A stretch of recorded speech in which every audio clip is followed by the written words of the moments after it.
अब guys I think quant एकमात्र ऐसा सेक्शन है जिसमें ऑलमोस्ट हर बच्चे को बहुत ज्यादा डर लगता है, और उसमें भी स्पेशली अरिथमेटिक वाले पार्ट में तो मतलब सबको बहुत ज्यादा डर लगता है।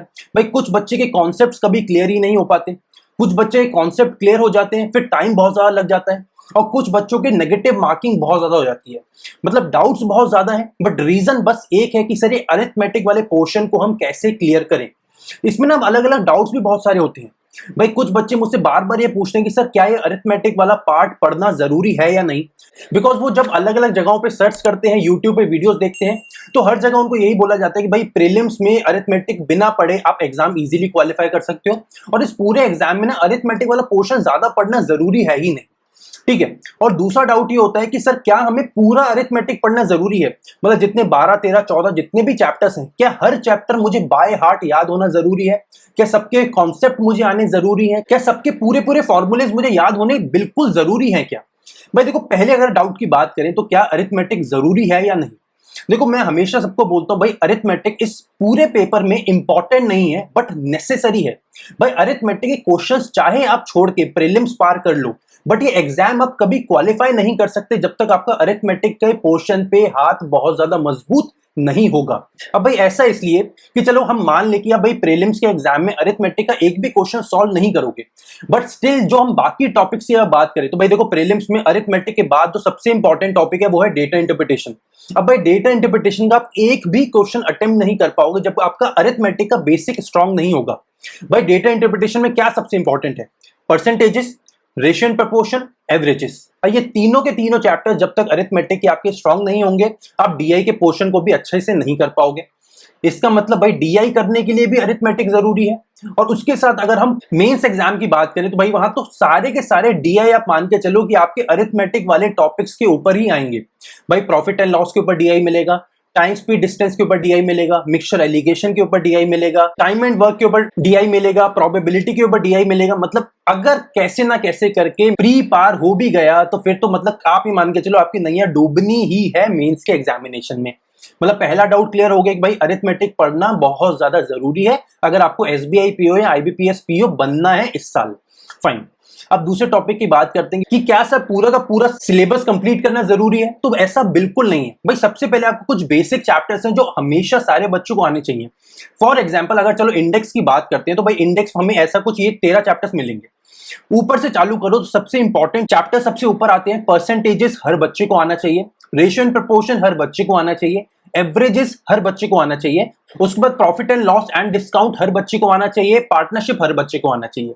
ठीक है, ये ऐसे बेसिक टॉपिक्स हैं जो आपको डीआई में भी मदद करेंगे और आपको कुछ इजी वाले जो प्री में भी क्वेश्चंस होते हैं अरिथमेटिक के वो भी सॉल्व कर पाओगे। इसके अलावा जो बाकी टॉपिक्स बचे हैं आप ये मान के चलो कि आप एक या दो टॉपिक छोड़ सकते हो। अगर मैं अपनी बात करूं तो भाई मुझे कभी भी टाइम स्पीड डिस्टेंस में ना कॉन्फिडेंस नहीं आता था, मैं कभी कंफर्टेबल फील नहीं करता था, तो मैंने क्या करा इन 13 टॉपिक्स में से एक टाइम स्पीड डिस्टेंस वाला टॉपिक हमेशा के लिए छोड़ दिया, और बाकी 12 टॉपिक्स मैंने इतने अच्छे से प्रिपेयर करे कि फिर चाहे प्री हो या मेंस हो किसी भी लेवल का क्वेश्चन हो मैं हर बार 100% एक्यूरेसी से सारे के सारे क्वेश्चंस करके आता था। कहने का मतलब ये है कि आप चाहो तो एक या दो टॉपिक छोड़ भी सकते हो भाई, बिकॉज कई बार ऐसा होता है कि जब हम पढ़ने बैठते हैं तो हमें समझ आता है यार मुझे टॉपिक समझ तो आ रहा है बट कॉन्फिडेंस नहीं आ रहा, या मैं अगर क्वेश्चन करने बैठता हूं ना तो चलो मुझसे क्वेश्चन हो तो जाता है बट जहां मुझे बाकी सारे टॉपिक्स में क्वेश्चन करने में 1 या 1.5 मिनट लग रहा है, इस टॉपिक के क्वेश्चन करने में मुझे 3 से 4 या 5 मिनट तक लग रहे हैं। तो अगर ऐसा कुछ हो रहा है तो आप उस टॉपिक को छोड़ सकते हो, बट अगेन फिर बाकी बचे टॉपिक्स की आपको मेहनत डबल ट्रिपल करनी पड़ेगी जिससे उसका एक भी क्वेश्चन आपसे कभी भी मिस ना हो। फाइन गाइस, देखो हम बहुत जल्दी अब अरिथमेटिक के रिगार्डिंग एक नया बैच चालू करने के बारे में सोच रहे हैं, उसके बारे में क्लास के एंड में बात करेंगे, बट अभी हम बात करते हैं वो 4 सबसे इंपॉर्टेंट पॉइंट्स जो मैं आप लोगों के साथ डिस्कस करना चाहता हूं कि कैसे आप अपना अरिथमेटिक वाला पोर्शन और ज्यादा स्ट्रॉन्ग कर सकते हो। देखो सबसे पहले पॉइंट की बात करते हैं, वो है आपका concept building plus notes building. अब भाई सबसे पहले स्टेप में आपको कॉन्सेप्ट्स पे काम करना है। भाई इसके लिए आप चाहो तो YouTube पे किसी भी टीचर को फॉलो कर सकते हो, या जो हम अरिथमेटिक का नया बैच चालू करने वाले हैं आप उसको भी ज्वाइन कर सकते हो। ठीक है, अब देखो इसमें आपको क्या करना है कि जब भी किसी टीचर को फॉलो करते हो, किसी नए चैप्टर को उठाते हो, देखो सीक्वेंस आपको चैप्टर का वही फॉलो करना है जो मैंने अभी आपको बताया, वो सबसे इंपॉर्टेंट सबसे बेसिक चैप्टर्स को आपको सबसे पहले पढ़ना है और फिर उसके बाद बाकी बचे हुए चैप्टर्स को करना है, ठीक है।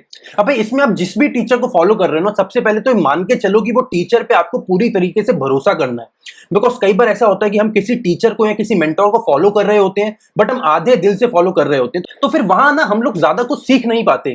तो जिस भी टीचर को फॉलो कर रहे हो पूरे दिल से फॉलो करो, पूरी रिस्पेक्ट देते हुए फॉलो करो कि नहीं यही टीचर हमारी अब नैया पार लगाएगा और यही टीचर हमें पूरा सिलेबस भी कंप्लीट करके दे देगा, ठीक है। उनको फॉलो करो, जितने कॉन्सेप्ट वो समझाते हैं, जो फॉर्मूले वो समझाते हैं, हर चीज को नोट डाउन करो। और सबसे सबसे सबसे इंपॉर्टेंट बात जो मैं आपको बोल रहा हूं अगेन, कि नोट्स पे सबसे ज्यादा काम करो।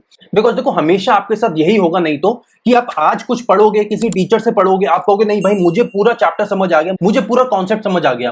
फिर 1 महीने बाद या 2 महीने बाद जब मैं आपसे पूछूंगा भाई ये वाला टॉपिक का ये वाला क्वेश्चन करके दिखाओ, आप बोलोगे अरे सर ये मैंने पढ़ा तो था पर दिमाग में आ नहीं रहा है। इसलिए मैं आपको बोल रहा हूं कि नोट्स प्रिपेयर बहुत ज्यादा इंपॉर्टेंट है करना।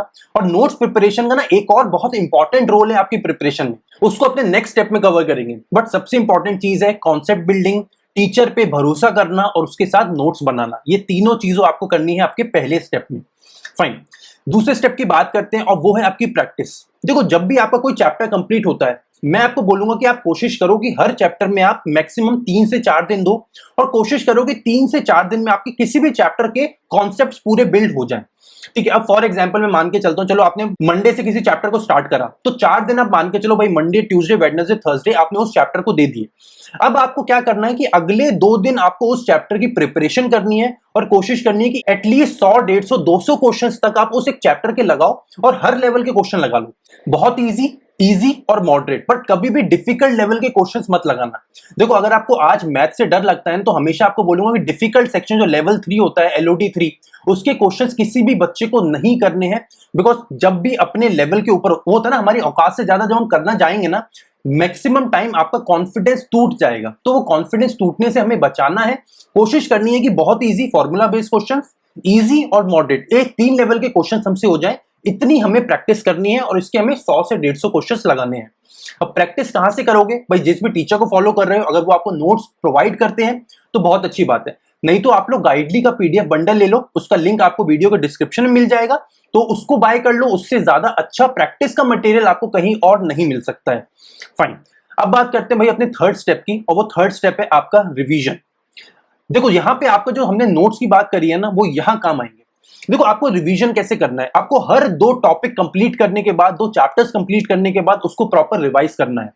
मान के चलते भाई 4 दिन लगे हमको अपना पहला चैप्टर कंप्लीट करने में, उसके बाद 2 दिन हमें लगे प्रैक्टिस करने में, तो ये 6 दिन हो गए। ऐसे ही सेम अगले चैप्टर्स के साथ भी हुआ, तो उसमें हमें 6 दिन लगे, तो 6 और 6 12 दिन लगे। उसके बाद जो 12 दिन के बाद जो अगले 2 दिन बचेंगे, हमें हर चीज को रिवाइज करना है। जो आपके नोट्स बने होंगे, एक एक लाइन को, एक एक फॉर्मूला को, एक एक कॉन्सेप्ट को आपको बार बार रिवाइज करना है। और ये रिवीजन ना आपको हर 2-2 चैप्टर के पेयर में करना है। जैसे पहले 2 चैप्टर हो गए, फिर इनका रिवीजन करा, फिर जब अगले 2 चैप्टर हो गए तो फिर चारों चैप्टर्स का आपको रिवीजन करना है, फिर अगले 2 चैप्टर हुए तो फिर 6 चैप्टर का रिवीजन करना है, फिर 2 चैप्टर हुए तो 8 चैप्टर का रिवीजन करना है। मतलब हर बार जब रिवाइज करते हो तो अभी तक जितने भी चैप्टर्स हो चुके हैं सबके नोट्स हमको पढ़ने हैं, सबके कॉन्सेप्ट्स हमको बार बार रिवाइज करते हुए चलने हैं। समझ आया ना रिवीजन का तरीका? देखो ये बहुत इंपॉर्टेंट है। हर बार हमें सारे के सारे चैप्टर्स को पढ़ना है, सारे के सारे कॉन्सेप्ट्स को फिर से रिवाइज करते हुए चलना है, जिससे हम आगे 2 महीने बाद, 3 महीने बाद, जब एक्चुअली में एग्जाम का सीजन चालू हो जाता है, तब हम चीजों को भूल ना जाए, तब हम कॉन्सेप्ट्स को भूलना चालू ना कर दें। फाइन, चौथे और सबसे इंपॉर्टेंट पॉइंट की बात करते हैं, वो है proper mock test series. Guys देखो इससे इंपॉर्टेंट स्टेप नहीं हो सकता आपकी प्रिपरेशन में, और मॉक टेस्ट सीरीज अगर अच्छी नहीं है तो इससे बुरा स्टेप नहीं हो सकता आपकी प्रिपरेशन में। तो हमेशा हमेशा exam oriented mock test series आपको बाय करनी है। देखो कुछ मॉक टेस्ट सीरीज सबसे फेमस है, बट मेरी सबसे फेवरेट मैं आपको मॉक टेस्ट सीरीज बता देता हूं एग्जाम ओरिएंटेड, वो है स्मार्ट कीड़ा की मॉक टेस्ट सीरीज। अब भाई इसके मेरे पर्सनल 3 रीजन है। भाई सबसे पहला रीजन होता है स्मार्ट कीड़ा का मॉक ड्रिल। ये ना इनका प्रैक्टिस का एक सेक्शन है जहां पे मॉक ड्रिल जो इसको बोलते हैं, वहां पे ये फ्री ऑफ कॉस्ट है। पहली बात, यहाँ पे ऊपर टाइमर चलता रहता है, नीचे क्वेश्चन चलते रहते हैं। मॉक ड्रिल जरूर अटेम्प्ट करना स्मार्ट कीड़ा की, और इनकी वेबसाइट पे आपको अनलिमिटेड फ्री क्वेश्चंस भी मिल जाएंगे, आपकी प्रैक्टिस वहां पे और अच्छी हो जाएगी। दूसरा सेक्शनल मॉक्स, भाई इनसे अच्छे सेक्शनल मॉक्स, इससे अच्छे एग्जाम ओरिएंटेड कंटेंट मुझे अभी तक कहीं और किसी और मॉक टेस्ट सीरीज में नहीं मिला। सेक्शनल मॉक्स बहुत अच्छे हैं। और भाई तीसरा है फुल लेंथ मॉक, भाई इससे अच्छा मुझे कंटेंट कहीं नहीं मिला।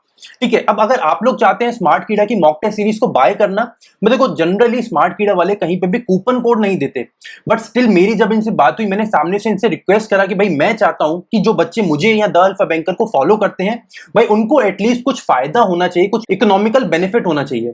तो भाई हमारे कहने पे उन्होंने एक कूपन कोड हमें दिया है, भाई वो कूपन कोड है अल्फा 10। मतलब ऑलरेडी इनकी जो टेस्ट सीरीज है वो ज्यादा महंगी नहीं होती भाई, 700-800 रुपए की तो इनकी टोटल ओवरऑल टेस्ट सीरीज है, बट उसपे भी आपको 10% ऊपर से और एक्स्ट्रा ऑफ मिल जाएगा। आप लोग कूपन कोड यूज कर सकते हैं अल्फा 10। फाइन गाइस, ये वो 4 स्टेप्स हैं जो आई एम प्रीटी श्योर कि अगर आप लोग डेडिकेटेड होके अपनी लाइफ में ज्यादा दिन के लिए नहीं, बस अगर 21 दिन के लिए भी फॉलो कर सकते हैं just for 21 days, then I am pretty sure कि 22वें दिन आप लोग वापस आएंगे इस वीडियो के कमेंट सेक्शन में बताने के लिए कि सर आपके ये 4 स्टेप्स ने हमारी पूरी प्रिपरेशन को ईजी कर दिया है और अब हमें अरिथमेटिक वाले पार्ट से भी ज्यादा डर नहीं लगता है। फाइन, अच्छा एक बहुत इंपॉर्टेंट पॉइंट जिसकी हम बात करने वाले थे कि भाई अरिथमेटिक की नई क्लासेस चालू करने के बारे में हम सोच रहे हैं। सो गाइस, सबसे पहले तो मुझे आप लोग ये बताओ कि किस तरीके से हमें अरिथमेटिक की क्लासेस चालू करनी चाहिए। भाई जो एक तरीका मुझे समझ आता है वो ये कि हम Quantum CAT by Arun Sharma से पढ़ सकते हैं या फिर सर्वेश वर्मा से पढ़ सकते हैं, वो आपको जो भी पसंद हो, but I think this is the best method जो रहेगा जिस तरीके से हम अरिथमेटिक के पोर्शन को कवर करेंगे। बाकी आपका क्या सजेशन है इसके लिए आप लोग मुझे नीचे कॉमेंट सेक्शन में जरूर बताइएगा। इसी के साथ अभी इसका कोई पर्टिकुलर डेट डिसाइडेड नहीं है, but I will try my best कि हम जल्दी से जल्दी अरिथमेटिक वाले पोर्शन को भी चालू कर सके, इसका नया बैच पूरी फुल फ्लेश तरीके से चालू कर सके। तो मुझे ये भी बताना कि आप लोग कब से चाहते हैं नया बैच चालू हो और उसी के साथ किस तरीके से और किस मटेरियल से हम इस बैच को चालू करें। Fine guys, see you then, take care till the next class, signing off, my name is Chirag Chopra.